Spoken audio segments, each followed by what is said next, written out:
বাবরি যাত্রায় হুমায়ুন কবির। পলাশী থেকে বেলডাঙ্গায় মিছিল হুমায়ুনের।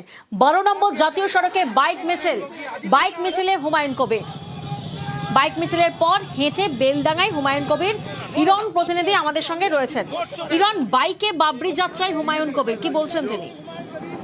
এবং হুমায়ুন কবির তিনি আগেই ডাক দিয়েছিলেন যে বাবরি যাত্রা করবেন, যদিও সূচি অনুযায়ী তার পূর্ব নির্ধারিত সূচি অনুযায়ী আজকে বাবরি যাত্রা ছিল মুর্শিদাবাদ হয়ে, সেখান থেকে তার পলাশী থেকে শুরু করে মালদা হয়ে ইটাহার যাওয়ার কথা ছিল, কিন্তু পুলিশের অনুমতি না থাকায় তিনি বাবরি যাত্রার পথ পরিবর্তন করেন এবং রুট চেঞ্জ করে ঠিক করেন পলাশী স্মৃতিসৌধ থেকে শুরু করে বেলডাঙ্গায় যেখানে বাবরি মসজিদ হবে সেই পর্যন্ত আসবেন। এবং মিছিলের শুরুতে তিনি বাইক নিয়ে বেশ কিছুটা পথ আসেন, কিন্তু হাইওয়েতে বেশ কিছুক্ষণ চালানোর পর তিনি যখন রেজিনগর এই অঞ্চলটা তার যে অঞ্চল মূলত তার প্রভাব যেখানে আছে বলে তিনি দাবি করেন, সেই অঞ্চলগুলোতে তিনি কিন্তু পায়ে হেঁটে বেশ কয়েক কিলোমিটার তিনি কিন্তু পায়ে হেঁটে যাত্রা করেন।